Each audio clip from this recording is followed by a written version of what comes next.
गैर लोग पूजा पाठ वगैरह करते हैं, वहाँ पर मुस्लिम लोगों को दावत दी जाती है, तो उनकी पूजा पाठ में मुसलमानों का शरीक होना और फिर पूजा के बाद उनके प्रसाद को खाना, ये शरअन हुजूर कैसा है? तो ये जो बुतों की पूजा है ये शिर्क है, बल्कि शारे बुखारी हज़रत अल्लामा मुफ्ती शरीफुल अक़साब अमजदी रहमतुल्लाह अलैह मुबारकपुर अशरफिया के साबिक सदर मुफ्ती उस्ताजुल असातिज़ा उस्ताजुल उलमा, आप फरमाते हैं कि अगर किसी गाने में कुफरिया कलमा हो, उसको खुश रह करके सुना तो भी काफिर होगा।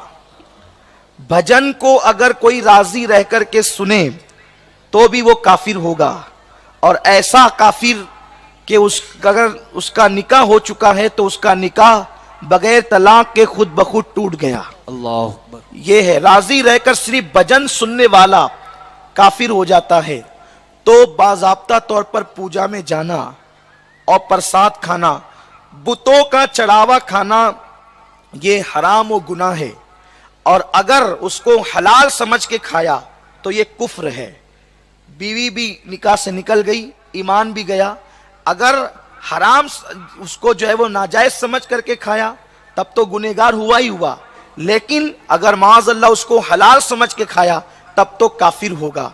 इसलिए प्रसाद खाना नाजायज, वो गुनाह है, हराम है, इसलिए कि चढ़ावा नहीं खाया जा सकता बुतों का। लोग कहते हैं हमें जीना है, हम कहते हैं क्या मुजद्दिद अल-फसानी को नहीं जीना था?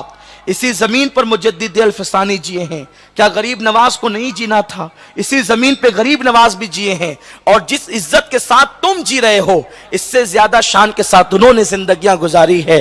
तो बहाने मत ढूंढो, इस्लाम सिर्फ इस्लाम है, ईमान सिर्फ ईमान है, और कुफ्र सिर्फ कुफ्र है। उसके दरमियान तुम कोई रास्ता नहीं निकाल सकते।